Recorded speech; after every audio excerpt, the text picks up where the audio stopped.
只有这个索马里，几乎没有中国人，很少。对，像我们投了钱进来，随时可能是别人的东西。一个95后中国小伙在每年都会爆发饥荒的非洲国家索马里开了一间工厂创业，这背后的艰辛有几人能够承受？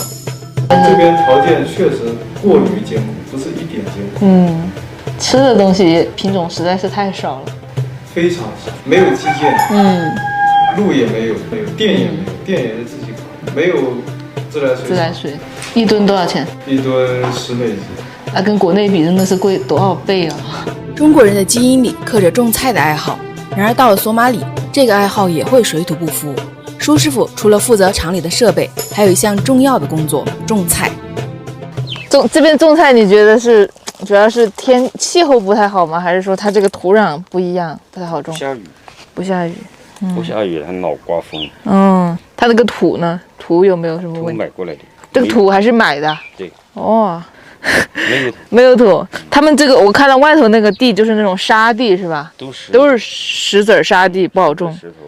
就像戈壁那种土地啊，就种不出来东西。它外面的地上连怎么乱七八糟的杂草都不多，就是那种荆棘啊，那种戈壁上的那种植物，还是水土的原因啊。对，一方水土养一方人，还要养一方菜。这么大的丝瓜在这边是非常不容易的，算是大个的丝瓜了啊。然后咱们国内的话，丝瓜一般菜市场卖的都会比较长啊，在这边的话就长不出来，长不好。管中窥豹，在索马里这片土地上经营着这么大一家塑料餐具厂，管理几十号索马里员工，这样的创业经历不说惊心动魄，也能称得上勇气非凡。整个非洲其实中国人也是特别的多，只有这个索马里这一片区域，几乎没有中国人，很少。对，第一它不安全，第二它做生意的环境是很差。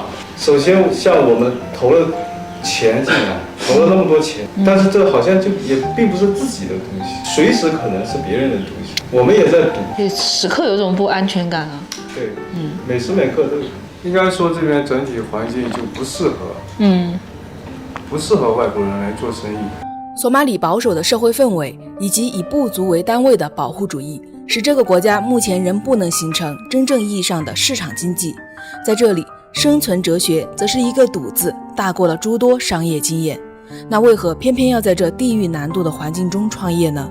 你觉得做这个东西来这边，当时是怎么想的？确实难，这个地方，但是正因为这个地方难，所以说来的外国人很少，也可以说这边机会也大，虽然说很难，万事开头难。如果说来的人多了，说明这个地方可能生意已经被占据了，是吧？一个环境很好的地方，各方面政府清廉，什么都好的地方，其实我们现在再去就已经晚了点。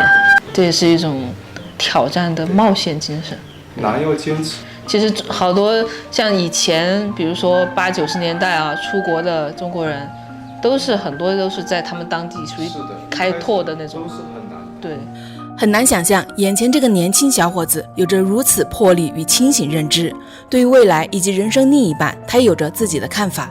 所以说，如果说老了之后呢，有没有想过是找个国外的地方定居吗？还是说想回家养老？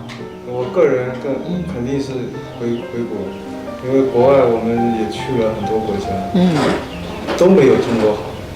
自己的国家毕竟亲切嘛，对，中国人嘛，出门其实很多，不管去到多远的地方，都是想回家的。对，不管人在哪里，终究还是要回去。对，最重要的就是找个女朋友。对，人生大事还没解决是吧？是，年纪也不小了，现在。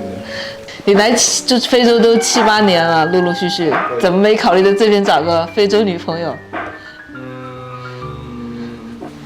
其实我还是更喜欢中国女朋友。像非洲这边创业的话，就还是认识的机会太少了。因为有舍就有得。你不可能你什么都要。对。鱼和熊掌就得选一样。对。你想拼搏，你想赚钱，你想跟别人不一样，你就得付出比别人更多的努力。主要就是想找一个性格好一些的吧，性格合得来就可以了。那你如果以后成家之后，有没有想过是想让他跟你一起来非洲发展呢，还是说在国内也可以？不会跟我一起，因为这边条件各方面环境都很艰苦，我自己在这外面就可以，就不会让另一半出来这边。常言道，爱拼才会赢。对风险有着清醒认知下的勇敢，是一种精神，也是一种能力。勇敢的人先享受世界，世界也会以精彩回馈勇敢。